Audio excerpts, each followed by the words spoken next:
And with me are Council President Todd McGee and Councilor at Large, and from Ward 7, and Councilor at Large Joe McGivern. We also have several guests with us: Mike McManus from the DPW. We have Sean Gonzalez from the Board of Health, Darren Beek from the Holyoke Medical Center, and Jose Bou from the Holyoke School Department. We're going to be talking about a variety of issues. And as soon as Howie gets here, I'm going to take up item 1. And I know, Mike, thank you for sending it. I just got it and I didn't really get a chance to review it. So I'm going to still have you kind of guide us through it. So I'm going to start. I'm going to read item 1 and then hopefully Howie will be online. So introduced by Councilor Howard Greaney, ordered that a stop sign facing north at the intersection of Portland Street and Mackenzie Avenue be made more visible to the traffic moving north on Portland Street, or that it be moved to the other side of the street. High bushes and parked vehicles are concealing the sign, creating a dangerous situation. So I'll entertain a motion to take that off the table. Aye. Take it off the table. All in favor? Aye. Aye. And Howie, are you here yet? He is not here yet, but once he calls in, it might just take him a moment because he just had to go to his email and open it, but he should be in.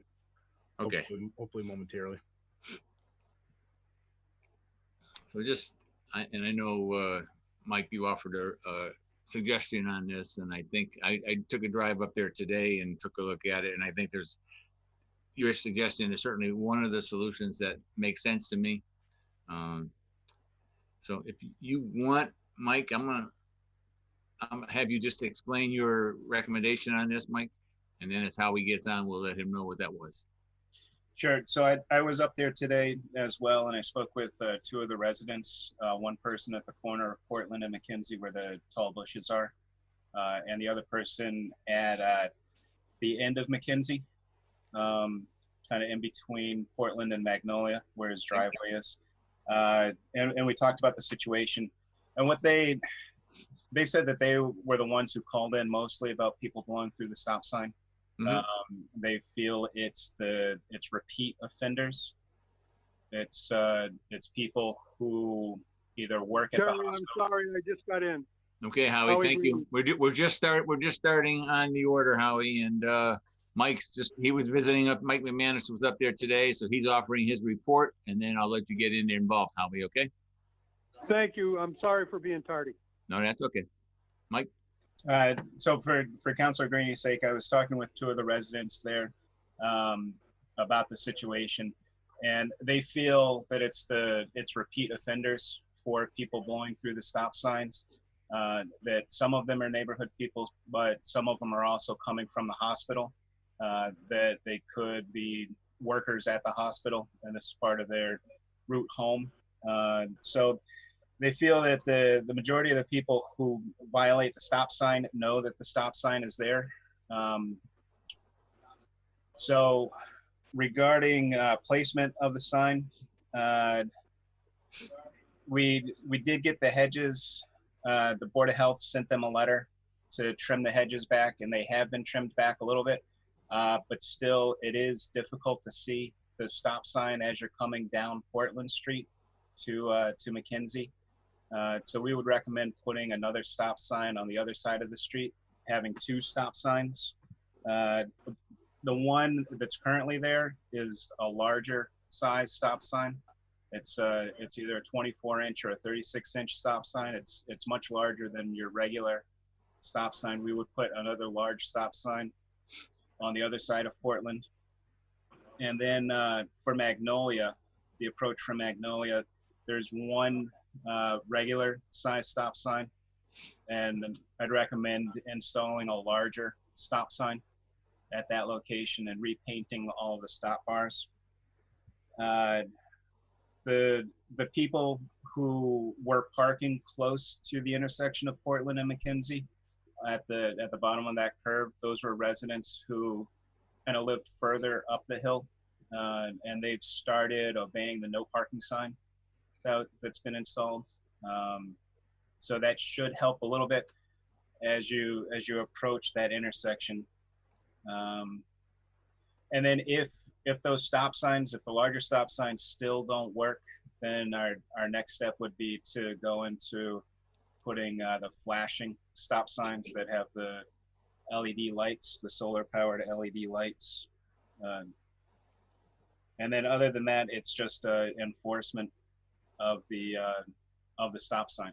When people are out, and when I was out there today, someone went through the stop sign, and the resident, he said that that's someone he's seen roll through the stop before, but since we were standing outside in the driveway talking, they came to a full stop at the sign and then continued on.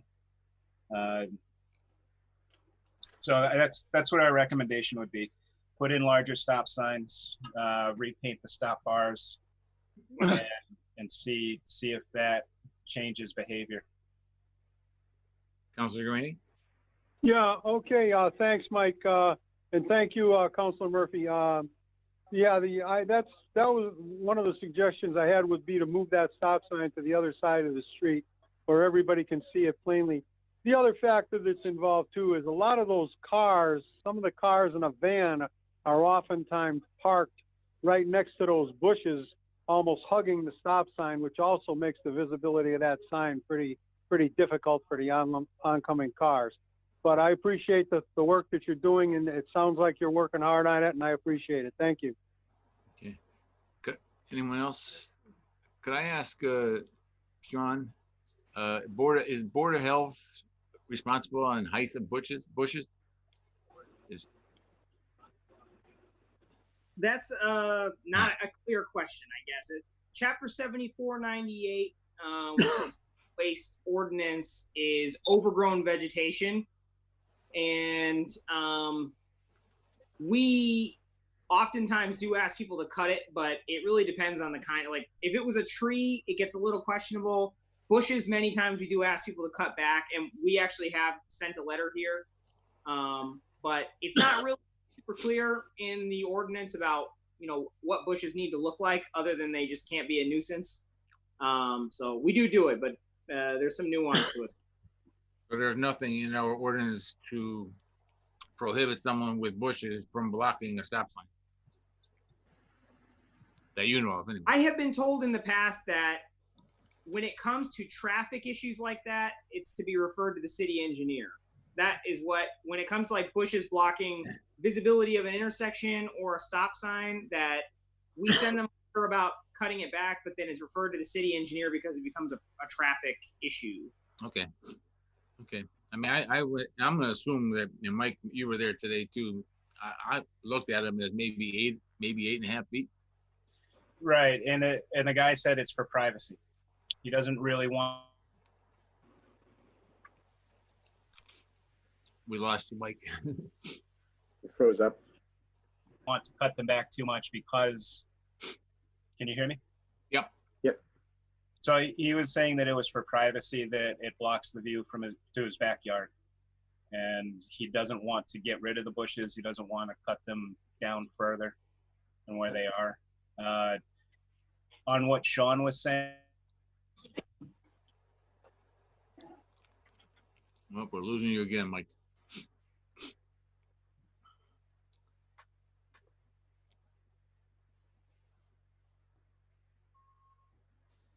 Ryan, we lost him, right?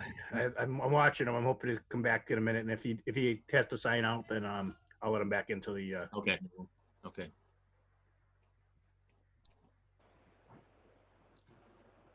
I mean, if I can't, Howie, I think you're in agreement that the potential of both an additional stop sign on the other side of the street, plus having a larger stop sign at Magnolia, plus repainting the stop lines, should be part of this, and it would certainly make people driving north on Portland more aware that there's a stop there. If they're violating it, no matter what, obviously we need to get enforcement. But Yeah, absolutely. I appreciate the work Mike's done. There's also a warning stop sign a little further up the street.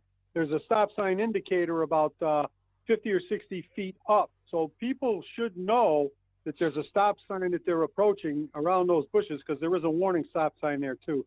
But anyways, I appreciate Mike for the job he's doing, and thank you, Councilor Murphy, for getting me on the agenda. but I am expecting a call from Boston, so I'm going to have to sign off. So thank you very much. Red Sox calling you? No, it's a medical call. Okay, go ahead, Holly. We'll take care of it. All right, thank you. Entertain a motion. Councilor McGivern. Thank you, Mr. Chairman. I just wanted to follow up. Mike, is Mike back? No, he's not back yet. I'm monitoring to see. He probably will be back in a moment. These are the bushes where there's no sidewalk, correct? I don't think there was a sidewalk. Yeah. Correct. Okay, so they're on city property. I'm pretty sure I'm right about that. And enforcement should be the Board of Health or DPW. And enforcement is the key here. If someone's parked up to a stop sign, they're within the 20-foot ordinance of you cannot park from 20 feet from an ordinance. That's enforceable by the police department. People running a stop sign, that's enforceable by the police department. Enforcement, costs us a lot of money, and the police department doesn't like to enforce these ordinances. The people don't like to give tickets, and people don't like to, tell people that, common sense have to take over here. Safety comes first. But I think, a little bit of enforcement about making people stop, and you wouldn't even have to take the bush. You wouldn't even have to trim the bushes. I wouldn't say take them down, but they appear to be on city property the way they're set up. Okay, thank you. I will tell you, one of the things I thought was, even if you left the height, you might be able to move them so that you're on the road and able to see the stop sign more than you can now. Right now, you got to go around the bush in order to see the stop sign, and then you're only about 10 feet from it. So if you're moving anywhere near 30, 40 miles, and I doubt if you are, but if you are, then you got issues. But any entertain a motion on this? Joe, you're muted. Yeah. Sorry. Motion, the order is complied with. Okay, Second. Okay, motion made, the order's been complied with, and we'll report back on the stop signs. All in favor? Aye. Opposed? Okay, thank you. Second order on the agenda is an order that I introduced, order that a raised sidewalk be installed between the gym building at the Dean campus and the main building. And entertain a motion to take it off the table. Motion to take it from the table. Second. All in favor? Aye. Aye. Okay, I know Mike's not here right now, so let me just, this has been, I have a lot of people complaining about people going fast. And as you know, last year we had a fatality right by Dean School. And I did two days of traffic study there where I'm just going out for 10 or 15 minutes. And one day there were 15 cars and 12 of them going and we had that 20-mile safety zone there. 12 of the 15 cars one day were going in excess of 40, and about half of those were going in excess of 45. And the day before that, it was 29 cases. And again, 17 of those were going in excess of 40, and about 9 or 10 were going in excess of 45, and some very close to 50. And I know we have another ordinance that's coming in and on the entire main street trying to get it balanced. And one of the things, it is 35 miles an hour from Route 5 down to Dean School until you get to that 20-mile-an-hour zone. And obviously people are going at least 10 miles. And when they're coming to the 20-mile sign, they're really, very few are slowing down. That's why I'm suggesting this. I know Mike had put together a lot of suggestions. He also thought about it as a problem all the way from Berkshire Street all the way to Route 5, which I don't disagree with. And that maybe not doing raised sidewalks. But at Dean School right now, we're, assuming we go back to school, Jose, at some point, we'll have middle school students still there, right? Yep. You're muted. Yes, we should. And, so so that's 12 years old, 11 or 12 years old that, they're a little more rambunctious than some of the others. And, I'm just concerned, and I would like to see the traffic slowing down all the way, but that was one area where I know we've got kids and the kids are coming. So that's one of my concerns. I'm going to suggest this though, since Mike is unable to get back right now, I'm going to suggest that we table this right now and go on to the next item and then come back to this when Mike gets back. Second, motion to table it for now. Second, all in favor? Aye. All right, we'll come back to that after. Item 3 on the agenda, and I think that's Dr. Liao. Dr. Liao, welcome. Hi, thank you. Thank you for coming. We appreciate it. So the next order is introduced by myself, co-signed by Councilor LeBron Martinez, Peter Tallman, and Rebecca Lisi. Order that the Public Safety Committee meet with the Director of the Board of Health, representatives of the Holyoke Health Center, including Darren Beek, as well as Jose Bou as representative from the school department, to discuss any ideas to improve the environment within the four lower neighborhoods where statistics indicate the highest levels and most severe cases of asthma. Asthma has also negatively impacted school attendance. Ideas to be discussed could include planting many more trees in each neighborhood, getting real-time air tests throughout the city by seeking volunteers who could use asthma inhalers embedded with GPS trackers to identify the most polluted neighborhoods. And those two ideas came from a program in Louisville, which ended up planting 10,000 additional trees in their most polluted neighborhoods. So make a motion, we take it off the table for discussion. So move. Motion move. All in favor? Aye. Okay. And I also want to thank Darren. Darren and I have had a communication several times, and Darren provided me some of the statistics in terms of the intensity of more acute asthma cases in the lower wards and lower neighborhoods. And I appreciate that, Darren, because that kind of created an incentive to start trying to figure out, are there things we can do environmentally to deal with this? So, again, I did speak with the housing authority. I know they've been looking at doing some things in their buildings. I spoke with someone from Holyoke Hospital today, and they've tried to work programs or get into the idea of working with families as well as property owners to see if there are things that we can do in those buildings to improve the air quality and reduce the intensity of the asthma. So, and that, to me, today would be just the start of kind of getting this organized, realizing we're not going to come up with a whole lot of solutions, but start to come up with ideas to improve. And I know I can't get rid of asthma for people, but my hope is that we can make it so that the intensity of the asthma is far less frequent and far less intense by doing some of these things. So, I will open it up to the council or to any of the guests in terms of your thoughts. As I shared with you, Darren Beek. Yes, Darren. All right, Darren, thank you. Hi. So as I shared with you, Terry, we have the map where we've geocoded all of our patients, and we're able to look at that map and see where patients with asthma are located in the community. Since we last spoke, we've also added the ability to look at, really as a result of a response to COVID, who lives at what address with multiple others at that same address, multiple other patients, I should say, because we only know about our patients at the Holyoke Health Center. Right. So, but we're able to look at, say, as an example, how many of those patients with asthma live at an address with 10 or more, which we might assume is an apartment building or some sort of shared housing, most likely an apartment building, if there are 10 or more. When we look at those, and I can share my screen if you want to see it. You know how to do it. I don't know how to do it, but if you know how to do it, or Ryan, you know how to do it? Ryan and I chatted beforehand. Okay.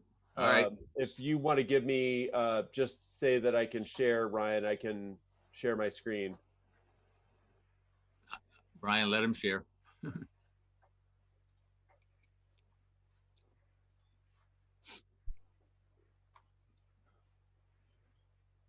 Brian? Ryan, you might have to make him a co-host. Is Ryan here? I think he might have stepped away. But anyway, I can give you some numbers. I've been looking at this a little bit. When we look at addresses where 10 or more of our patients, again, we can only speak to our patients. Yep. We can see that 28% of the patients with asthma, and I'm keeping this to kids between 0 and 17. Okay. It's kind of arbitrary. I could have said 18. If I look at that, it's about 28% live in a building of 10 or more. When I look at it as a total, about 25% of our patients between those ages have asthma. So, and Monica, this is based on ICD-10 or SNOMEDs or problem list. So it may not be exact just because it's based on maybe an encounter that they had and maybe it needs to be resolved, but we haven't seen the patient to resolve it. So sometimes these things may be a little off, not perfect. So just to give you some idea that only about the same number live in buildings of 10 or more as live, in buildings of 9 or less. It's not most of the patients that have asthma don't live in a building, in a shared building. So I'm not sure if I guess I don't know, like, are the housing authority buildings, are they mostly, buildings with the same address? So multiple apartments in the same building, or are they? Many of them have each have their own address. Okay. So then that they could be living in housing authority buildings, but still being in a building of 10 or less, or 9 or less, I should say. So in buildings where there are 10 asthma sufferers, are you saying that's 28%, or the other is 28% live in buildings without 10 sufferers? Yeah. So what I'm saying is where a patient has asthma, they live in a building with at least 10 other patients, with 9 other patients. Who also have it? No, they don't necessarily have okay. it. But they live in a building so it gives you some sense of the size of the buildings. Okay. It doesn't mean that the other 9 have asthma. It just means they live in the building with 9 or more. So there can be one asthma sufferer, but 20 residents. Correct. Okay. So Terry, Sean Gonzalez. Yeah, just some things. Hi all, Sean Gonsalves, Director of the Board of Health. Some things to consider. So as an inspector, I spent a lot of time in many of these, apartment buildings in the wards, the lower wards, and many of those buildings are fairly old.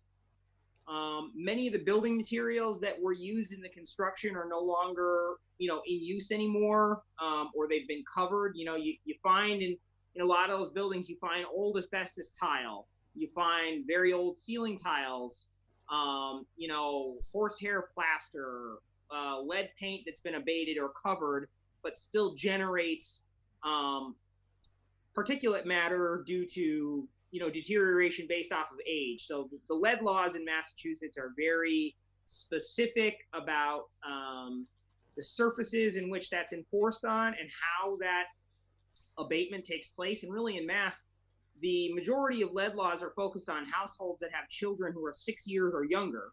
So if you're an adult, you could be living in a house that has, higher than average lead particulate matter in it, but the laws that exist in Massachusetts, they don't really reflect that. And so the same thing can be looked at in a lot of these, like I said, old building materials that many of these large apartment buildings are, 80, 100 plus years old, and they've been renovated over and over.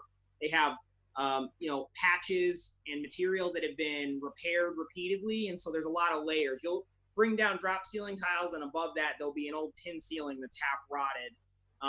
You had a water leak from 10 years ago that was patched over, but now there's water damage, or there's mold, or there's mildew, or there's other issues in there. So many of the buildings that people are living in Holyoke, not just apartment buildings, many of the buildings in general are particularly old, and that can contribute to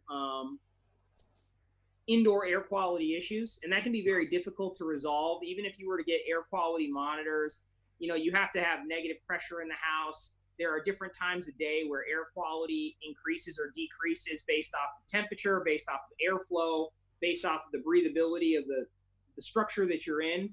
And so, it's not just homes to look at. There are also facilities that children spend a lot of their time in, like Holyoke schools, for instance. Many of them are older buildings. Many of them have, issues that are associated with older buildings. And air quality there is also a factor that contributes to students' health and well-being. I mean, they're spending, say, 8 hours a day there, 5 days a week, 10 months out of the year. So, that's a large contributor. And having inspected many of those buildings as well, I mean, it's not something that the school department is not dealing with. It's really just they're old buildings, and that's right. One of the things to look for. Now, one of the ideas that was posited for outdoor air quality was planting more trees or monitoring based off of GPS. Yeah. And I think on that case, you're really going to have some context about what you're looking for. So if we were to decide that we wanted to take, which I think is a good idea, like a green planting initiative to increase air quality, yep. Some of the things you have to be mindful of is what air quality features or factors are you looking to alleviate? So air quality is made up of many things. It's made up of ozone, carbon monoxide, sulfur oxide, nitrous oxide, particulate matter, VOCs, which are organic chemicals. There's like 10 or 11 different factors. And so I think really in order to make an informed decision about the trees that you would want to plant, you need to do some air quality studies in the area to see what factors you're trying to mitigate. And then you also have to think about the trees that you're going to plant, or the plants that you're hoping to use to mitigate these air quality factors. Many of them have, ups and downs. So certain trees generate a lot of pollen. Pollen is an air quality, can be a negative contributor to air quality. Mm-hmm. Certain plants also emit their own VOCs, depending on, what kind of soil they're in and what water source they're drawing from. So, it's not as easy as just, putting in a bunch of planters. You really need to know what you're trying to get rid of, and then plant in a manner that's sustainable for the city to maintain, just on an economic standpoint. And then also in a way that those plants are going to last a long time and be functional in that role. And then, as it comes to localized tracking of the most polluted neighborhoods, really gathering that material would be useful. But then, what's the city's plans? If you find that several of the neighborhoods have certain chemicals that are in the air, and say you find that multiple local businesses are contributing to that, but they're within their DEP restrictions, is the city going to have a plan in place to then work with them to cut their emissions? Because I think asking, a business or factors that are contributing but aren't necessarily breaking any laws to change their operations is going to be an uphill battle, particularly considering the economic outlook we have right now. Yeah. No, I appreciate all those thoughts, John. Mr. Chair. Good. If I could, Darren, Ryan made you a co-host. Can you get that screen up for us? Sure. Okay. Yep. Okay. Let me just finish my thought, Darren, and then I'll. Yeah, go ahead. So just a lot of the thoughts you just brought. Number one, I'm looking to see if we can get a further explanation of the problem of the environmental problems, and then try to figure out, are there things that we can do at least to lessen the impact? We may not be able to eliminate it, but maybe we can lessen the impact. Sorry about that. And then start to come up to some kind of plan, okay, we can do these things. We don't have the ability financially or otherwise to do these things, but we can do some of these things. But I think before we get there, we got to have, and I agree with what you're saying, we got to have an understanding of what the current air quality is throughout.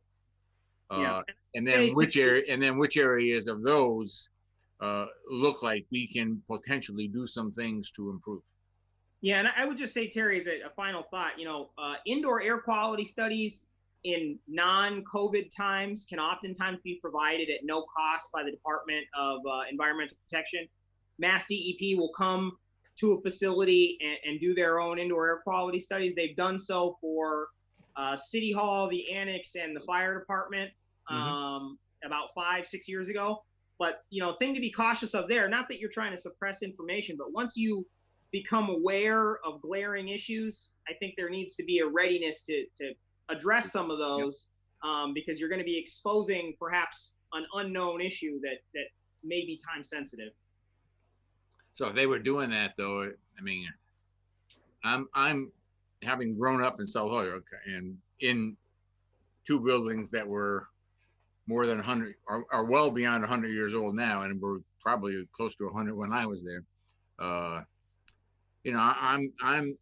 then seeing the statistics that Darren provided me, and then also the absences with the schools, that it just seems to me like a lot of it can be related to trying to make some kind of improvements in the buildings. Exactly what those improvements are and what the priority would be. Obviously, if one particular type of environmental issue was more impactful in terms of students not being able to go to school, or people coming to the health center with really major acuteness that day, then those would be the things I would certainly start off with. And I agree, we got to work with businesses if there are issues there, and I certainly don't want to put anybody out of business. But I also want to try to make sure that as much as we can, we give every person living here a chance to have as healthy an environment as possible. Darren, did you? Sure. I'll. Sean, I think your hand was just still up. Sean, are you all set though? Yeah. Okay. Anything else? Okay. Okay, Darren, go ahead. All right.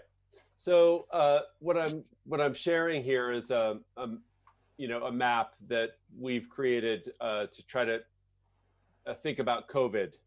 Is really kind of the main part of this. And this was done early on when the thought was that asthma was a comorbidity for COVID. I think now, and Monica, you can correct me if I'm wrong, but I think currently the latest literature is saying that asthma is not necessarily, something that's going to lead to a worse outcome with COVID. But the good news is this map has asthma on it. So what that means is that, we can see that there are 15,000 patients of the health center mapped on here. And I may not be capturing all of them because I'm kind of zoomed in a little bit. Yep. And what I can do is I can look at just the patients that have asthma. So you can see kind of some population density. This is probably our heaviest population density is here. And it's the red that has the asthma, correct? No, the red are COVID positive patients. Okay. So every red dot represents a COVID positive patient. Okay. So now I've switched to looking at just asthma patients. Okay. So these are patients, 0 to 100 to 93 that have asthma. And so now I can, if we want to focus on children, do we want to focus on children? Or you just want to think about asthma? I think we need to look at it all, but obviously children are a major part of it because of going to school issue and other things. And obviously they're probably the most vulnerable, but I'm not sure. So I'm going to change this to 1 to 17. Okay. And we'll see how that changes the map here a little bit. So now we're at 948 patients of the health center having asthma. And what we can see is the lion's share of them live here. But the lion's share of our kids live there. So when we look at that as a whole too, it kind of rings true. So of our population of kids 0 to 17, 24% have asthma. So that 948 represents 24%. So what I can do is I can actually find that number. I have this feature here called Lasso, and I can say, okay, well, how many of them live here? And 605. You're not supposed to see that. And what was that, 605? 605 of the 948 live in this area right here. Okay. So 2/3. Yeah. 2/3 of those kids that between the ages of 1 and 17 live in this area. And again, from this map, I can also ask the question, how many of them live at an address with more than just themselves? So clearly, none of them should be living alone. But if I start with 10, and I look at that, I can see that 268 of the 947 live at an address with 10 or more other patients of the health center at that same address. Okay. And so those are just patients at the health center, but not people with asthma. Yeah, exactly. 10 or more patients at the health center, but only one of those 10 has to have asthma, right, in order for it to be part of that statistic. But they could also be living with 40 people in an eight apartment building. They could end up having 40 people living there. Correct. So, okay. And again, this is only about the patients of the Holyoke Health Center. Yep. So we know, and Jose and I have looked at this in the past, that the lion's share of the patients of the health center are in this neighborhood, especially. Right. And we know that there aren't very many people that live there that are of school age, especially, that are not patients of our health center. Okay. And of those, how many do you think it is a very acute form of asthma? I mean, like they're really having major issues. Monica, do you think you could weigh in there on the acuity? I guess it just depends on the season, but definitely during the winter, we do get a lot of asthmatics that are poorly controlled. I think there's a combination of just poor asthma education in general. A lot of times, parents feel like it's only when it's exacerbated that they need medications. And so a lot of times, kids that have pretty severe asthma need to be on like daily medications, multiple of them. And so these medications a lot of times are not being administered on a daily basis. They only kind of wait till there's an exacerbation to administer. As to the numbers, I don't know the exact numbers of that. Okay. But I did want to make a suggestion, though. I don't know if you guys have met up with the Asthma Coalition, but there is a team that addresses, there's an Asthma Coalition in Holyoke, and they address things. There used to be a grant where they were working on trying to address a lot of the asthma education portion, and also were giving like cleaning supplies and, providing education about how to like clean the home to try to decrease all these internal factors that could be exacerbating a child's asthma. I know that I don't think they have the grant funding anymore, but they are still meeting and still addressing, and now are focusing on like asthma and COVID. But they would be a good resource to, discuss kind of what they see as a bigger impact item. I think some of them were, and I did speak with someone from the Holyoke Medical Center today, and they did indicate, and it's just like what you were just talking about, providing cleaning supplies, kind of going and saying, we can do certain things to help make sure that in the apartment or whatever, or the building itself, that there is as few environmental issues in terms of asthma as possible. And they couldn't make it tonight, but they indicated they would like to be involved as we move forward. So I'm pretty confident we will be having them come as we continue this discussion for the next time. That's great. Darren, are you all set or? I am. I don't really have anything else to say other than I'm really in favor of planting trees. Yep. Okay. So, well, let me get, again, I actually tried to get the mayor of Louisville to give me a little more, or at least his office to give me a little more information, and I was not unable to get it, but it appeared based on, and this was from a book that I read, that the results of planting trees reduce the intensity of the asthma. And, you know, I tried to see, well, were there other things that were done after that? And again, I don't understand the GPS and the person with the asthma inhaler. And I'm not sure exactly how that works. Has anybody else heard of that? No?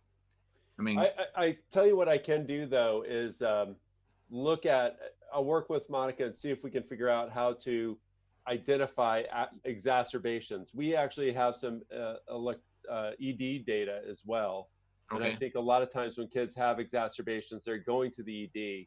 So we might be able to pull that out and actually look at, for our patient population, when are they seeing the biggest exacerbations and ED visits resulting from their asthma.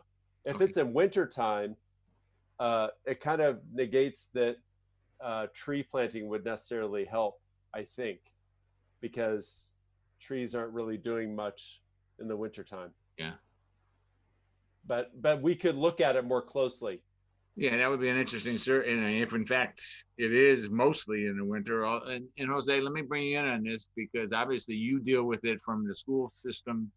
And I know, having attended many of your meetings, it's always coming up, and it sounds like it comes up from September all the way through. So I know you mentioned that it is tough in the winter, but is it a significant drop in the fall and the summer or spring, or?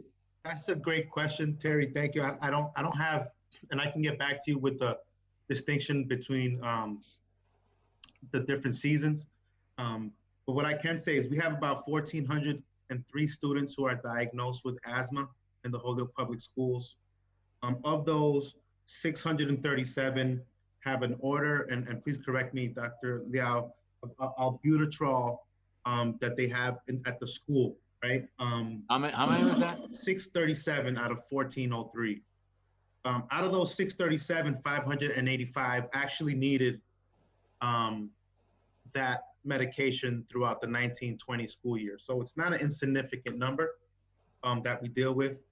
But I can get back to you with I can get back to Cynthia Carboni, our director of nursing, and get to the specifics of what seasons. I don't even want to like pretend to know, and I defer to the medical experts.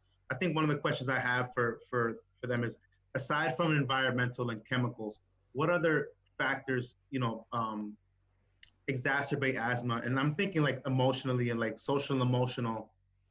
Is there any factors like that exacerbate? Yes, definitely. Like viral illnesses will do it, which is why we see it during winter, just with the flu or with other, respiratory diseases. But definitely anxiety can trigger asthma as well. A lot of times, there's certain things that can mimic asthma. And so definitely when kids are having panic attacks, they can feel short of breath and they can almost get themselves into like an exacerbation. So definitely there's a lot of like, social situations and stresses, stress factors that can really contribute to that. So, thank you so much. I mean, this is something that makes us, and with, in some of those wards, we have, there are some stressors that are natural, some adverse childhood experiences. And so like, just to add to the conversation, we're also working with our social emotional chief, Mario Flores, to like identify some of these folks and try to give some education and like reaching out that way as well. Like, we understand that it's environmental, but like, I'm glad for that answer. Thank you. I suspected that we also know anxiety and other issues our kids are facing every day. are affecting them. So we're trying to work, and I'd be interested to work with you all to think about that as well. Like aside from the trees, right? Yeah. We need to like heal some hearts as well. Yeah, I mean, and first of all, I appreciate all you do, Jose, and I know you work hard trying to get this so kids get a chance to come to school, get their best education, and also stay healthy. And I know you work hard at it, and I appreciate that. So, Councilor McGee or Councilor McGivern, would you like to chime in here? No, I'm thank you. I'm just gathering up the information as Okay. it's coming to us. So I appreciate the time from everyone and what they're offering. Okay. Greatly appreciated. I think the short period of time, an incredible amount of information, which could be helpful in some things the city could do. Yep. Obviously, it's a much bigger problem than that. I mean, over the years, I've been told that our carbon footprint is impacted more by New York City and what comes out of the Midwest than what comes out in New England. So I think it's, you know, we're solving the problem. I don't think is going to happen in any one area by itself, but alleviating and certainly taking steps, whether it be trees and whatever else we can do, are things that we should be pushing for and doing our best. Thank you. There was something I forgot to add. Sorry. Okay, no, after yours, you got it. So is that obesity, you know, it's a huge problem in Holyoke. And I think, and that's a big contributor to asthma as well. So it's not just really, you know, stress definitely will do it too, but definitely obesity, there's a higher comorbidity. There's a higher chance of children that are obese to have asthma as well.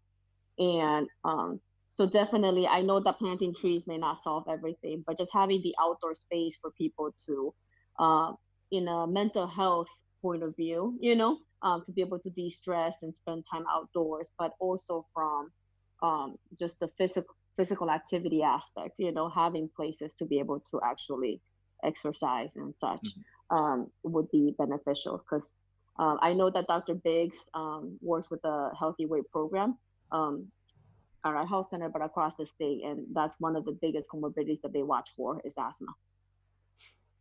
Okay, thank you. So, I mean, I think there's a lot of this already just in this half hour. We got a lot of information, I think, to kind of continue in it. If it's all right with all of you, I would like to keep you on our docket as we meet. And I know I'm going to get people from Holyoke Medical Center getting involved. And I think I'm going to get people from the Holyoke Housing Authority getting involved. And I do think, and I'm going to try to get more information about if there are specific plantings which have had better results in terms of reducing the acuteness. I also, Doctor, what you talked about with obesity, I think the other aspect to this is maybe we got to find a way to get more kids involved young, doing things outdoors, doing things, walking, running, playing, whatever the case might be. So they're outdoors, so that hopefully the level of obesity would be down. And if I heard you correctly, Doctor, the obesity does lead to potential increase or excess in asthma. So, Terry, yes, just one last thing. You know, Dr. Leal mentioned, you know, having spaces outdoors, and you know, I know Curtis Weeman from the planning department spent a lot of time putting together sort of a map of all the lots that the city owns. And, you know, I can attest to the fact that the city of Holyoke owns a large number of very oddly sized and difficult to develop lots. Yep. And it may make sense to use some of those lots as sort of just an area where you can have not just trees, but there are also, you know, smaller foliage like wallflowers or certain types of ivy. Yep. And it may make sense to have areas that you dedicate just to being a sink for air quality. Because I think a lot of those are going to be difficult to sell or develop because of their proportions or because of some other challenges they face schematically. And so they may be usable for another purpose that we're not seeing right now. Okay. I will say one of the other, I also had a conversation with the fire chief, and one of the other issues in terms of air quality or potential air quality is that we have so many buildings that are boarded up. And I know, Sean, you're involved every day in the problem properties group. And I think the list is like 60. I got a copy of the list the other day. It was like, I don't know, 6 or 7 pages worth But that, in his view, two things. Number one, he does, when we aren't going to fix them up, then we need to take them down. But he also knows that, or he also thinks that as we take those down, we are potentially creating additional environmental air quality issues in that neighborhood for a while. Yeah. So, I mean, there's a lot of things that we've got to think about. I do want to, and I'm going to certainly stay with this since it's in this committee. And obviously, I feel that there are many of my constituents, but obviously, from a human standpoint, if we can help somebody get healthier, let's try to figure out how to do it. So, what I would agree to do right now, if it's okay with my fellow counselors, would be to table this for now. I will bring other people in and try to gather more information. If you can get information, any information in terms of what plantings seem to work better. I know one of the other aspects with the Housing Authority, I was looking at, are there things that they've done that have improved the air quality and lessened their cases of asthma? And if they did that, can we do that with some of our private landlords, or encourage some of our private landlords to do that? So there are things that, I'd like to look at, and, again, hopefully we can get to the point where we at least can say, okay, we know we have these particular issues and we can start to move one step at a time doing this. And then we can look from there to do these kind of things, whether it be in the building, outside the building, plantings. I'm also looking at traffic patterns, which I'm also understanding have been an issue. I'm not sure it's truly an issue in the lower neighborhoods, but some of the reading I've done where you have traffic stopping and going significantly with large waves of traffic could be an issue. And I know for South Holyoke and the flat going down Cabot Street, there's always a lot of traffic, and there's always people stopped on South Canal Street and Cabot Street. I don't know exactly what could be done, but those are all issues that I want to continue to focus on. If you have any ideas in terms of what we can try to do, if you would, send them to me in advance, I will try to get as much information as I can and try to get someone who can answer those things beforehand.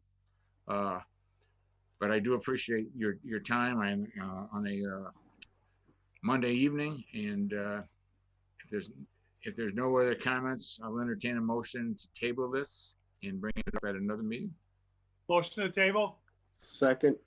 Okay, all in favor? Aye. Aye. Thank you. Thank you all very much. I appreciate it. And Thank you, everyone. Stay in touch. Thank you. Thank you for your time, council members. Okay, I think we got Mike back now, if I'm not mistaken. Right, Ryan? Ryan, we got Mike back? Yep, he's on. Okay. So Mike, we had, I know you had sent me some information about my order, which I'm going to bring back up. So we're going to take off the table the order introduced about raising the sidewalk, or creating a raised sidewalk to be installed between the gym building at Dean Campus and the main building. I'll make a motion we take it off the table. Make motion to take it off table. Seconded. All in favor? Aye. Okay. So Mike, I know you sent something. I didn't have a chance. I didn't know it was pretty detailed, by the way. I didn't have a chance to really copy it, or I just started reading it when I looked at the time, and I said, I got to get to this meeting. So. Okay. So I worked with Bob on our response for this item. Raised sidewalks, we feel are good traffic calming measures when used in combination with other traffic calming measures. We speculate that we could certainly put in a raised sidewalk at the two crosswalks at Dean, but it would only have an impact on traffic speeds where those raised sidewalks are. That the rest of the corridor wouldn't be served. And there's also the theory that when people are impacted by these types of devices, stop signs, speed bumps, or speed humps, that they have like an internal lost time that they feel that they need to make up. So they'll slow down for the speed hump, and then they'll accelerate faster than what they were doing before to make up for the lost time from that speed hump. We think for Main Street to really slow down traffic from Ingleside, through Berkshire, we need to do a larger scale traffic calming. We need to reduce the width of the road. We need to introduce more trees, more devices that would take away the level of comfort that a driver has as they're driving along Main Street, because it's a wide open road, and you feel totally comfortable doing 40, 50 miles per hour because there's no. And that's what they're doing. That's what they're doing. So Bob looked at the raised sidewalks that are part of the South Holyoke project. Yep. And as you know, with that project, we also have bump outs. We narrow the roads. We've widened sidewalks. Yep. We've done a lot of things to try to slow down traffic as part of that project. But if we look at just a raised sidewalk all by itself, we're thinking a cost for the two at Dean could be somewhere between $50,000 and $100,000, just because it's a lot more work than the speed hump. You have the sidewalk, you have the ramps, you have the connection with the existing sidewalk, and for a contractor to come in to do that work, they're going to have mobilization, general conditions, they're going to have a bunch of overhead. It's not going to be an efficient project for them. With South Holyoke, the contractor's already on the hook for $1 million plus worth of work. So these raised sidewalks are small. It's minutia compared to the broader scope of the project. Whereas here, it's two raised sidewalks. We also looked at the possibility of narrowing the road along Dean by widening the sidewalks out. If we did that, it would add cost to the project, but it would reduce the travel width, and in that area with Dean, make it more uncomfortable for somebody to speed. And we think that could have an effect just in the vicinity of Dean, but it also has a cost of we're estimating around $200,000. And that's based on the project. That's to widen the sidewalks? That's to widen the sidewalks. That's based on Taylor Street in Holyoke. We did sidewalks a few years ago. There were asphalt sidewalks. We put concrete sidewalks in, and that was $125,000. But with Dean, you have granite curb that would need to be reset. So the granite curb would have to be, removed and put in another 4 or 5 feet in order to widen the sidewalk. So there's a lot of money that would go into this project. There's a lot more money that would go into Main Street for the entire corridor.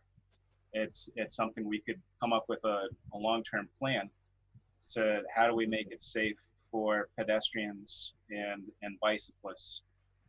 The planning department has submitted for a grant it's a trails grant to look at taking the mixed use path that is included with the Riverdale Road project.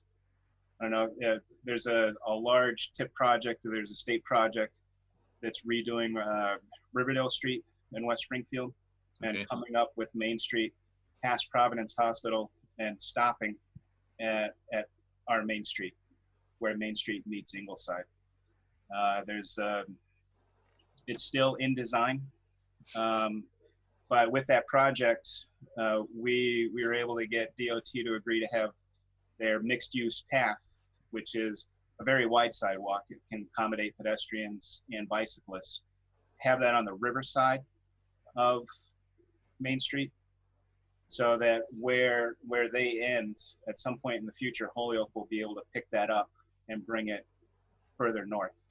So it would bring it through Dean, past Springdale is our plan, and on into South Holyoke eventually. So they've applied for a grant. We don't know if the city has been awarded the grant for a planning level study. let's see, what would it take for the city to construct that trail along Main Street? But to answer your question, or the order, we could put in raised sidewalks. We think it'll be somewhere between $50,000–$100,000. You know, we don't. What would happen, Mike, if we, because I looked at it and I know there's 2 walkways. Correct, yeah. But there's one, and I just kind of watch as the kids go. Well, I haven't watched them recently, obviously, but when they were in school, and they pretty much seem to use the one that's closer to the field. So I'm just wondering, I know you're saying 50,000 per raised sidewalk, or 50,000 for both? For somewhere between 50 and 100 for both. Okay. And I mean, one of the other areas, and I know we've got an order in, and it's because I know I worked with you and with Bob on Main Street all the way from Route 5 all the way to the North Canal Street, was the speed limits. And I know from Route 5 to Dean to the 20-mile-an-hour speed limit, it's 35. And after that, it's 30. Is that a possibility of, I mean, I'm looking at them, I would say 70% go 10 miles over the speed limit. So I'm wondering if I were able to lower that speed limit to 30 instead of 35, would they be coming there at 40 instead of at 50? To be honest with you, I don't think so. Yeah. I think if you made the speed limit 5 miles per hour, they'd still be coming at 50. Yeah. It's just, it's the nature of the road and the habits of people. Okay. And the other question, again, going to a raised sidewalk, because we're starting to get more families starting to buy homes in Ingleside. And so I'm starting to get more people going to the Ingleside playground. I mean, I've never had a complaint there in my entire time. And now in the last year or so, I got people saying, can you do this and do that? And I've seen people there that I've never seen before, and they just moved in. So that was another area I was thinking eventually, which would be probably a half a mile from the Dean one, or maybe a little farther than that. It would be about halfway from Route 5 to Dean, if I were to have one there. I mean, I know you said it slows people down, but only for a little while. But if there was one there plus Dean, and then you come to Vernon Street in Springdale and you got a traffic light, which obviously doesn't turn red too often, which probably maybe we need to turn it red more often. But I'm just trying to figure out a way. I got people constantly telling me, you know, people are speeding here. I know we have drag racing going on here. So I'm just trying to figure out a way that can provide some deterrent from people just thinking I'm going from Route 5 all the way to wherever I'm going on Main Street at 50 miles an hour, or in some cases. Right. And you know, the more you have, the more effective they are. Like if you look at South Hadley next to Mount Holyoke College, where they have their pedestrian crossings. Yep. You know that they're there, and you slow down for those crossings. They also have the campus police and South Hadley police that camp out there to pull people over. But you know that when you get to that part of the corridor, you need to slow down. Mm-hmm. And it's not a one-off raised crosswalk, or the lighted crosswalk for pedestrians. And the same thing in Northampton.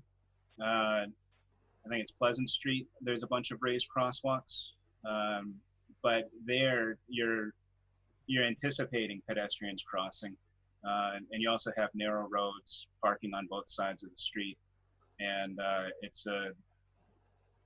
there's a lot more hazards for a driver to be going fast. But it's multiple raised crosswalks, and then how high is a raised sidewalk or crosswalk? Let's see. Is it 2 or 3 inches? You know, it's on that. Yeah, I didn't get a chance to read it. It does look like it's about 3 inches. Yeah, that's what I thought. And it's similar to the speed hump, where you have a transition up to the crown, and then a level plateau and then back down. Right. And they're designed for emergency vehicles too, so that they don't have to slow down as much. Yeah. To feel the effect. Yeah. So if trying to get something relatively in the near future, and if we were able to do one at Ingleside Playground and one at Dean, and then I don't know, I've often thought even at Springdale, when the kids were playing there, trying to go back to get to their cars was always a concern. But so you're saying 2 or 3 raised sidewalks would have a lot more impact in terms of speeding than if I just have the one at Dean. Yes, it definitely would. That was my only option. Right. But if it's part of a larger project, for traffic calming, you really don't have a congestion problem on Main Street. You might when school's in during pickup and drop off with people turning in. But outside of those times, there's really no congestion issue with Main Street. The thing is, I'm not really sure where the funds could come from for a raised crosswalk other than Chapter 90. Okay. And there's a lot of demands for Chapter 90. And if we spent $150,000 on the 3 raised crosswalks, while they're important, they're good, they promote safety, that's 15% of our annual Chapter 90 budget. What this could be is a potential larger tip project, like what we're seeing at Dwight Street, Dwight Front and Heritage, like the Canal Walk number 2.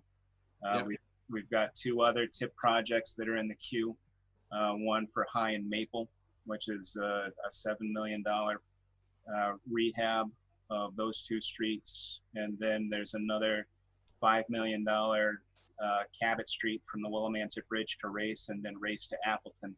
There's another tip project. We don't have a tip year yet, but that's a $5 million project right there.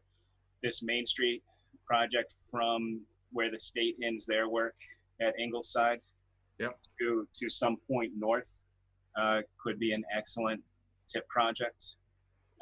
And I think it might be better served for the city if the city can wait to spend $300,000 or so on engineering design for a $6-7 million construction project to improve bike lanes, sidewalks along Main Street throughout, and make a connection to Springdale, if not further north.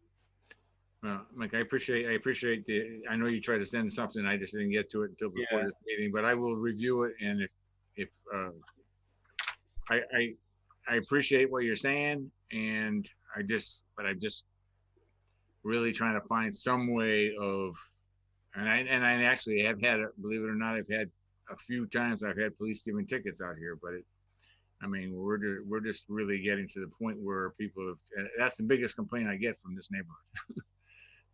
When we got to slow people down. So that's what I was trying to do with this. So, Councilor McGee or McGivern, anything? Who hands up? Councilor McGivern. There's the hand. I see your hand, Joe. Take me a while to figure that out. I'm not as smooth as Councilor McGee. Well, he's got Ryan doing it for him. Oh. Thank you. Just to follow up on a couple of things. Revenue source is tickets. Enforcement.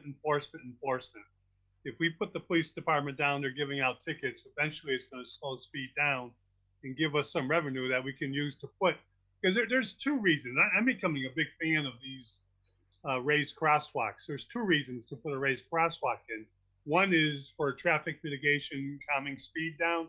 The other is for the safety of the pedestrian that's using the crosswalk, because that's a fairly wide road, even at the school where that one crosswalk is now, and people have to get across that, and it's a lot safer. The driver knows not only is there, like Mike, like you said, in South Hadley, when we drive that route, we know there's crosswalk after crosswalk after crosswalk. Those are lit up with lights, which are an additional, positive in terms of slowing people down. But I think the more we use these raised, and what I like about them is, unlike speed humps, we don't have to go into the ordinance and go into the getting the whole street to vote on it, because to me, it just makes a lot more sense. I know you mentioned the Dwight Street and Heritage, Street, project, and I suggest that we put on Heritage Street a couple of raised crosswalks. I'm getting off the topic here a little bit, Mr. Chairman, but That's Mike, okay. is that within the budget for there? No, so, well, yes and no. That project is being funded by MassWorks, by the state tip, and then anything else that gets spent is coming out of our Chapter 90 budget. So we did a whole bunch of value engineering before that project went out for bidding, because we were above our MassWorks and state tip budget allocation. We removed things like new parking meters that we felt the city really didn't need. And that's where the whole office, DOT office at City Hall came from, because we were just trying to save as much money as we could from the budget to have a viable project and go out to bid. So anything that we add to the project that goes above what we have for MassWorks and the tip is going to affect our Chapter 90. Because I think not just there, but I think back down on Main Street, we spend a lot of money on traffic mitigation. And if we had a traffic department within our police department, this is an editorial, Mr. Chairman, they were out there on regular enforcement detail, it would make a big difference. I've told the story many times about how often do you drive across the Miller Bridge into South Alley? What's the first thing you think when you get to the Rotary? Where are they? Slow down. I got a better story, but I can't tell it on the air. But I really think, traffic enforcement by the police department, but I'd rather spend money on a raised crosswalk than on these things that jut out into the middle of the street, and sometimes you can see them in bad weather, you can't see them. I think they're more of a hazard than a help. But I really believe, the other thing too is, I know, because I voted for it, and I know Councilor Murphy sponsored it, this speed zone, this safety zone here at the school. Some people are reading that as only when school is in session, when lights are flashing. And I think, it's a it's just the way people are interpreting it. They aren't looking at that as the actual speed limit. And if I can answer, you're absolutely correct. When it first went in, and there was school, and I would go out and look and just see what are they doing, or how much are they slowing down. They were slowing down a lot more, but now, partly because there's no school, I'm sure, and partly we're getting much more traffic because there's no school. But now it doesn't have the same impact as it did originally. And I'm not sure, I do think having school made people think this is part of a school zone, and I got to really stop because they're going to be enforced. Yeah. I agree with you, Councilman McGivern. Because we got our school lights up by Blessed Sacrament that work great at 9 o'clock at night. Yeah. But that's it, Mike. I know it's a never-ending issue with you, and we appreciate what you do, but we'd love to see more raised crosswalks, especially on Heritage Street and Main Street. Okay. That means we got to figure out the budget for you, right? Yeah. Thank you. Thank you, Councilman McGivern. I would just suggest, and first of all, since I haven't had a chance to read the report that Mike put together, I would certainly like to table this and read that, and also see if there are any other options.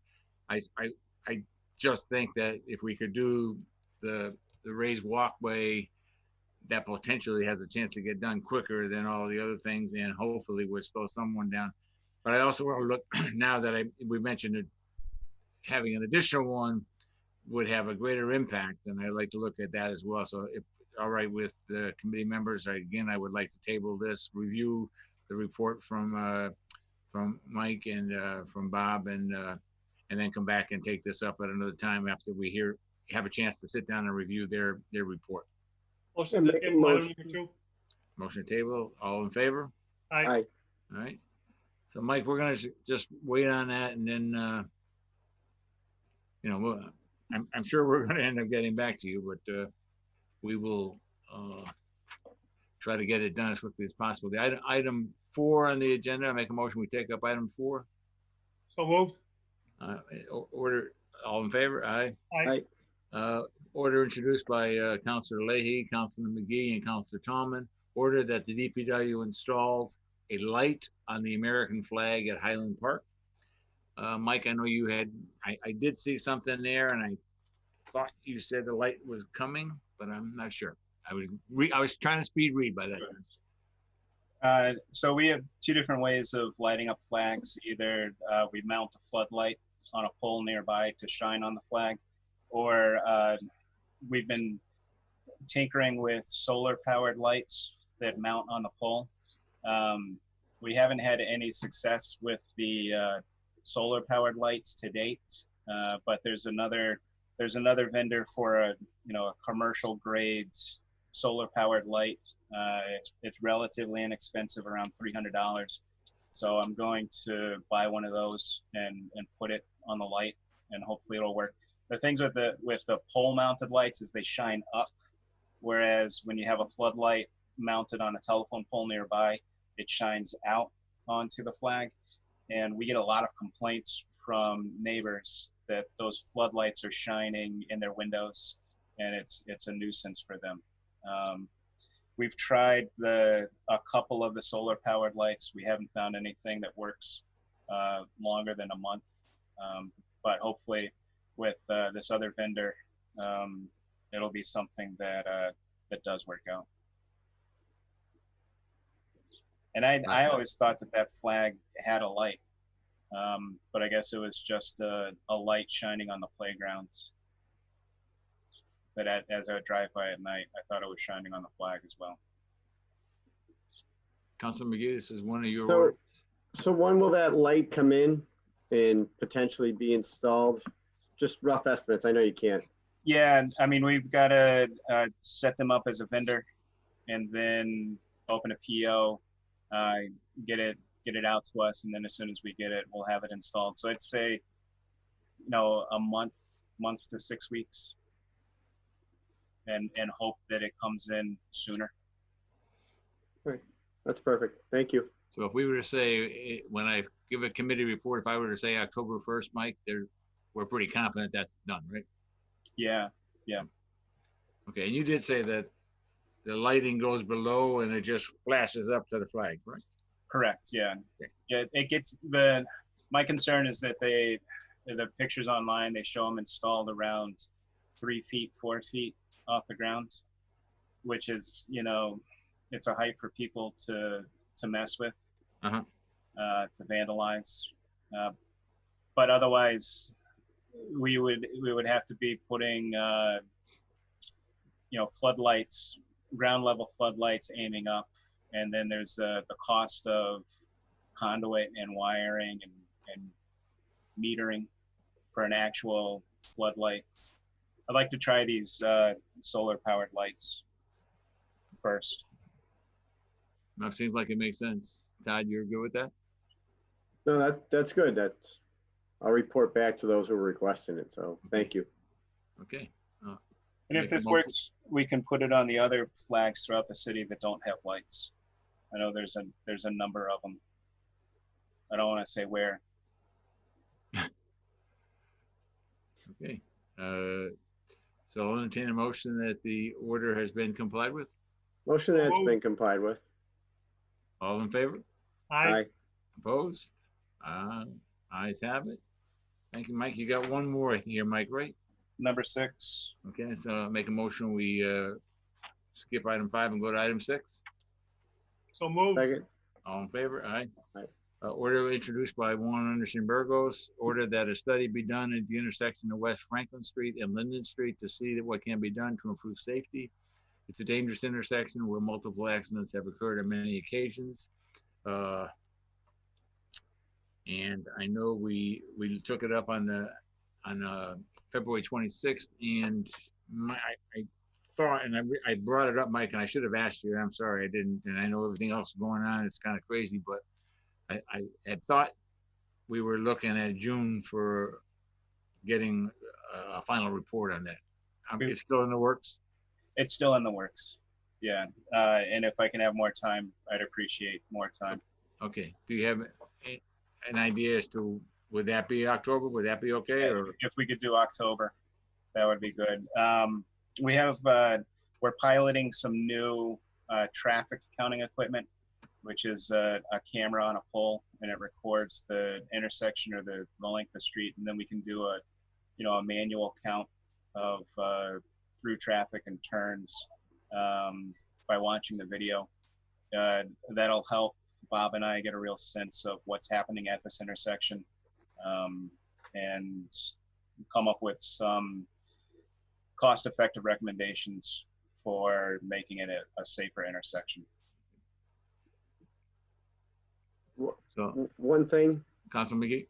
yeah, on that intersection, because I prior lifetime in Ward 6, when dealing there, one thing we did is we had lines painted to kind of, traffic would come down one way down Linden, I'm pretty sure. Yep. And you could take a left or go straight. And that was causing a lot of the issues as well as accidents. So we had lines painted to push it to one lane. When you got to the intersection, you could turn left onto West Franklin. I think that's how it was. But that's kind of faded into, it's not, once again, not being enforced. So now you have people kind of just filing into the street, and then once again causing the same issue we had many years ago. So, I mean, maybe repainting those lines, as well as, once again, enforcement of, you can't have, cut into that boxed off area and take a left. And this could be a place where a physical barrier would be more appropriate, where if we extended the sidewalk a little bit farther and created a different type of bump out than what you would see in South Holyoke, where someone physically could not drive where that painted section is, then they're forced into a true single lane. And it also, something like that could improve the sight distance for someone at that stop trying to take a left onto West Franklin. I know at that intersection, there are cars that park pretty close to the West Franklin and Linden Street intersection on that side. That makes it difficult to see if a car is traveling up West Franklin, and there could be a potential conflict. So the more sight distance you have, the better. I think if we had another 2 months, we'd have something better to report right now. Thank you. Todd, you're all set? I'm good, thank you. Okay. Okay. So again, I would suggest we table this today, and we'll come back in early October, get a final report, and then make some recommendations as to how to resolve it. Motion to table item 6. Second. All in favor? Aye. Aye. Could I provide one? Thank you for your time, Mike. One editorial thing. Yep. There is a Massachusetts, I think it's a Senate bill for red light cameras to be used in the state. So I don't know how anybody feels about red light cameras, but right now you can't use them in Massachusetts. There's a bill out there to allow them to be used at traffic signals, but also for speed enforcement, stop signs, no right on reds. There's a handful of situations where you could use them. I think something like that could be useful for streamlining enforcement. And the way the bill is written, it's that we realize that our traffic control officers and the police are really spread thin with everything that they're required to do. And this could be a tool to help. There's pros and cons. There's debate on whether or not they're truly effective or just a way of generating revenue. But that's something to watch and maybe in the future utilize in the city. That's it. Okay. Thank you, Mike. Thank you for your time. Thank you. Okay, item 5, I'll introduce the motion to open item 5. So moved. Second. All in favor? Aye. Aye. Introduced by Councilor McGee, Councilor Tallman, and Councilor Bartley. Order that the Public Safety Committee invite the representatives of the Boys and Girls Club in order to get an update on the cleanup efforts to the old ski house. Ryan, were you able to get anybody? Hey, can you hear me? Okay. Yep. So I emailed Eileen Kavanaugh, but it appears that I didn't have a right email for it because it was sent back to me. So I apologize about that. Okay. I can follow up with an email to her and ask for an update for you guys. See if she can give something in writing, and then. But other than that, yeah, she didn't get the invitation from me because of the email. Yeah, I mean, this is, I would like to try to get it where we're getting some information. So if she can kind of let us know in writing, just send an email or something to myself and to the rest of the committee. Yeah, I'll do that. Todd's the initial maker, so Rose up. would Councilor that Murphy. be okay, Todd, to get that in at least in writing explanation, and then we can follow up if that's not acceptable and have her or whoever else is going to be involved come in. It looks as if Todd might be frozen for the moment. It's kind of hot to be frozen. Todd, you back? No. Joe, how come when your chair this never happens to you? Hey, you gotta have good equipment. Oh. Well, that's my trouble then. My 1845 computer is not working. I got Jenny's laptop. He'll probably be back in just a moment. I Okay. think the same thing happened to Mike McManus. I just want to make sure, since that's his order, I just want to make sure that would be okay with him. And then we'll still try to, we get that, and then we can bring that in and then try to get someone in if we need to ask more questions. So. Looks like we're going to be tabling a lot of orders today, right? Yeah, I see that. Hopefully Todd will be. I think right now, the only one we're going to give you is the Portland Street. Sounds good.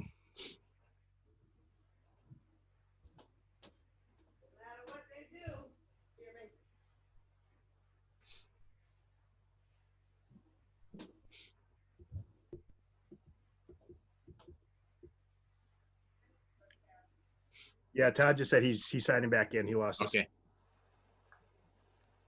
We won't leave without him.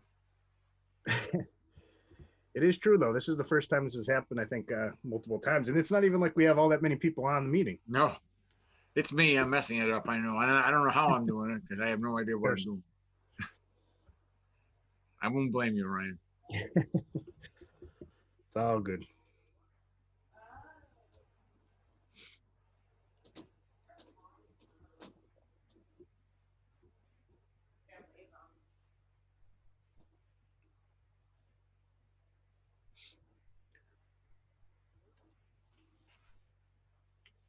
Here it comes. You haven't heard from Juan Anderson Burgos either, right? No, I did not. Okay. Todd is back. Hey, Todd. I'm back. Things crash around I here. don't know how you got frozen on such a warm day, Todd. Yeah, I know. I don't know what happened. It just went gone. Yep. Hey, you're not the first one tonight. So would that be okay, Todd? Trying to have Ryan send Eileen an email asking for an update as to what's going on, and then we can have them come in at our next meeting? Yeah, that's fine. That's not a problem. Okay. I'll do that then. So again, I'm going to entertain a motion that we table this and have Ryan communicate with Eileen Kavanaugh to try to get a written update, and then we'll try to take it back up and get final answers at our next public safety meeting. All right, motion to the table. Second. Okay, all in favor? Aye. All opposed? No one? Okay. All right, we got one more item, and I was hoping Juan was going to be able to do it. This is item 7. Entertain a motion to take that up. Second. All in favor? Aye. Okay, introduced by Juan Anderson Burgos, ordered that the city council form a volunteer commission to study and recommend solutions to comprehensively address panhandling in the city of Holyoke. Members of the commission should have a range of backgrounds and expertise related to various concerns and contributors to panhandling. These should include, but not be limited to, public safety, public health, employment, and education. So, I mean, I sent a communication to Juan. I was hoping he was, and I don't know if he ended up having to work, but I didn't get an answer back, but I was hoping he was going to be able to come in and offer. I mean, I think it's, as we know, we've talked about trying to get more information, trying to get some actions, and I think it's a good order. One of the other people I definitely would encourage to be part of this is Veteran Services, because it appears that, and I know I just had communication with Jesus and with Wilfredo last week about a veteran, and they were trying to work with that veteran to get him back into homes and then trying to take care of him after that. But, you know, I'm sure there's many other people that we could continue to get involved with, but I don't want to take the order and try to run with it until we get one to be able to come to a meeting. So. Should we table it to have Councilor Anderson Burgos come in, but with Veterans Affairs, the Board of Health, and all the other people he listed, so that they're all in one meeting? Yeah. I think make that. Yeah, I didn't invite anyone else because I was waiting to hear if one was going to be able to make it. And I was still hoping on Friday, and we were, you know, Ryan and I were trying to work to, if he was going to come, we were inviting certain people, but I didn't want to invite those people, and then the maker of the order was not able to attend. So I think that's a good idea. I think it's a real good idea, because I think it's a great, forming a commission is one thing, which I understand the problem is real, but you know, we can't order any of these people to be on a commission. no. I'd like to see who's willing to do it, because many of these representatives have come before us with their thoughts and ideas. And if there's, you know, if they have the time to do something, because this could be a major undertaking in terms of trying to address the issues. But I feel more comfortable if we did meet with some of the people that would be willing to serve. Yeah, no, I agree. And you know, it not necessarily that they would, you know, they would offer us more input in terms of who should be or what kind of people we could involve in terms of both, number one, helping the people that are out there panhandling, those that want help. It would be great if we could be in a position to reach out and actually start to get them getting their lives back together again. And obviously there's going to be some people that are not going to, we can do whatever we want, but there are going to be some people that just are not going to want to get any help. There's no question about that. But well, I think we should have at least one panhandler on the commission. Okay. I guess if we got someone that wanted to be involved with it, we could certainly, that would certainly be someone who's been benefited from some of the things we're doing. That would make a lot of sense. Legitimate one. Yeah. What was that, Joe? A legitimate one. Yeah, I hear you. So again, I'll entertain a motion that we table this, that we do include the Veteran Services along with the others that were on the list currently, and table it, and hopefully when we can get Councilor Anderson Burgos to be able to attend, we'll try to get these people to come, offer their suggestions as to who should be on the committee, how we would do it, what kind of funding we might have. And I also think, if I'm not mistaken, Albuquerque, New Mexico, and Portland, Maine, I think, have done something similar to this. So we might be able to get some information from them as well. So, I'll second that just the way you said it. What was that? I'll second the motion just the way you said it. Okay. Motion is made and seconded that we table it and then include Veteran Services and others as we go along. And once we have Councilor Anderson Burgos able to attend, all in favor? Aye. Aye. Opposed? Okay. Make a motion. I'll entertain a motion to adjourn. Second. Motion to adjourn. All right. All in favor? Aye. Okay, thank you, gentlemen. Have yourself a good evening. Thank you. Good night. Have a good night. Take care, guys. And Ryan, just hang on there for 1 second if you would. Ryan? Ryan? Hey, I can